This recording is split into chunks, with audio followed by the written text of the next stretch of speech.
Good evening, I'm John Carter and welcome to Poland Daily. A massive fire broke out last night in the Notre Cathedral in Paris. The historic building is the symbol of the city and the Catholic population of France. The destruction caused by the fire is immense. Reports say that the reconstruction of the cathedral will take several years and cost at least €500 million. People around the world held their breath as the flames devoured the Notre Dame Cathedral in Paris on Monday evening at around 7 p.m. Hundreds of people moved by the tragedy gathered around the cathedral. I saw this fire. It was painful to watch because Notre Dame is a historical landmark. It's a monument that had been standing there for almost 10 centuries. It's really sad. I mean, at the end of the day, it's a part of history and you never really want to lose that. I think that that's, part of the culture and the essence of any country. And so I think also for a lot of people it's a really deep religious symbol as well. And so I think that having that connection and seeing it go up in flames is very touching. Almost 400 firefighters struggled with the fire, which was only put out by 4 in the morning. The fire led to the destruction of a major part of the cathedral. The spire and 2/3 of the roof collapsed, with a fragment of the temple's interior burning down as well. The very structure of the cathedral, however, remained intact, so the building will be rebuilt. Priceless religious relics, which were hidden away in the cathedral's vault, were also recovered. We managed to save the crown of thorns and St. Louis's tunic. We also recovered several chalices. The fire did not reach the vault. We tried to save some paintings, but as you can imagine, we could not carry the biggest ones out. The worst has been avoided, even if the battle has not been totally won yet. The next few hours will be difficult, but thanks to the courage of the firefighters, the facade and main towers have not collapsed. So tonight, above all, my thoughts go out to the Catholics in France and all over the world, especially during this Holy Week. I know how they feel and we are with them. My thoughts also go out to all the people of Paris. Notre Dame is their cathedral and more. The Paris prosecutor's office said it had launched an inquiry into the fire. Several police sources said that they were, for now, working on the assumption that it was an accident.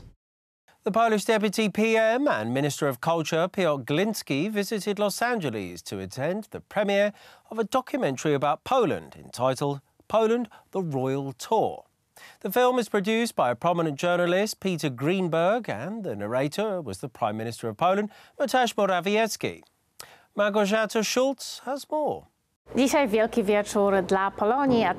is a great evening for the Polish diaspora and for the whole of Hollywood. Here in Los Angeles was a premiere of the documentary about Poland entitled Poland, the Royal Tour. The host of the project is the Polish Prime Minister Mateusz Morawiecki. Unfortunately, he couldn't be here personally, but the Deputy PM and Minister of Culture, Piotr Gliński, came in his place. The film's goal is to convince people to visit the country and show Polish culture. Wspaniały wieczór, pełen emocji.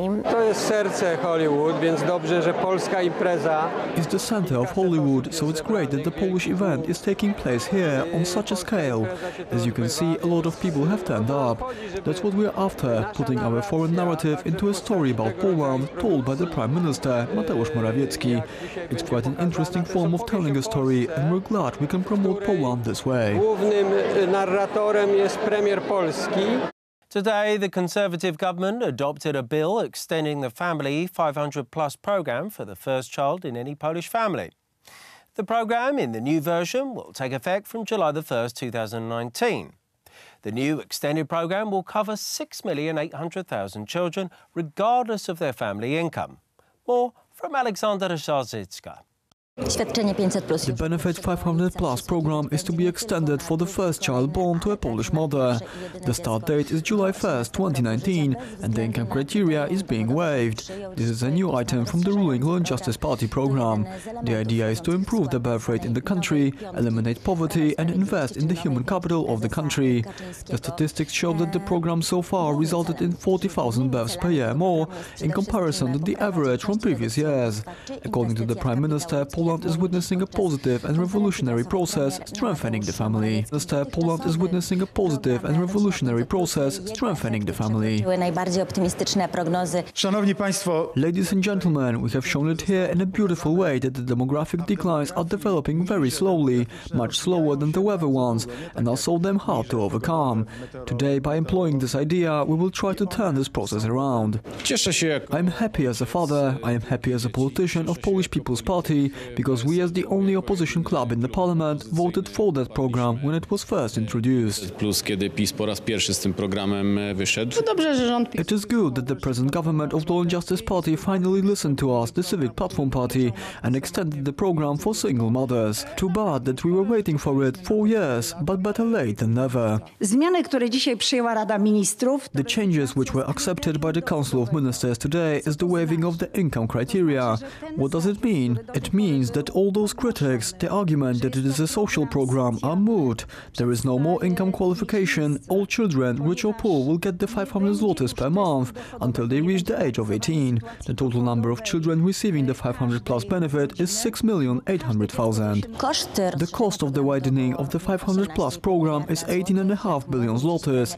Polish Prime Minister concluded that it will not be necessary to revise the budget as a consequence. The parliamentary proceedings of the proposed bill are planned to take place next week, and because there is no opposition to the bill, the voting is expected to end by the end of next week. Przebiegać się błyskawicznie, więc najpewniej w przyszłym tygodniu ta ustawa zostanie przez Sejm przyjęta.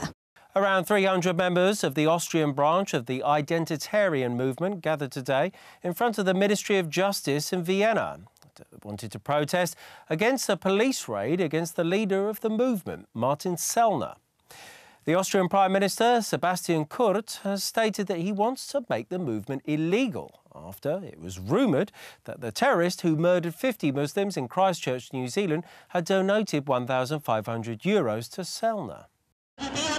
The Austrian Ministry of Justice is controlled by the Freedom Party of Austria, which is under pressure from the Austrian People's Party, the largest party of government coalition, to distance itself from the identitarian movement. Martin Sellner argues that the government prioritizes combating political dissidents over women's safety.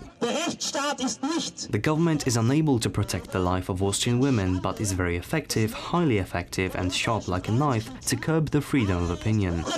Sellner has promised that the movement will continue its campaigns despite the demonization of the movement by the mass media. We wanted to show every camera, everybody who's interested, that identitarians and the supporters are totally normal people and not the demons as the media is portraying us. And we wanted to show that we still are going to go on the street. They cannot intimidate us, and we'll still rally on the streets for our causes. 3 counter-protests against the identitarian movement were organized by far-left groups. Sometimes we overlook the fact that some very right-wing forces are undermining certain political parties, politics in general, and even society as a whole, so we have to start activities to fight today's fascism.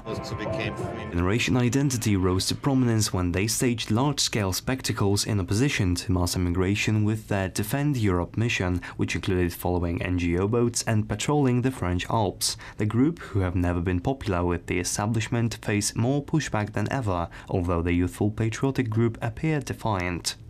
Thank you very much for joining us here this evening at Poland Daily. I'm John Carter. Stay tuned after the break for Poland Daily weather. It's followed by the business. Then we move on to the culture, history and the travel.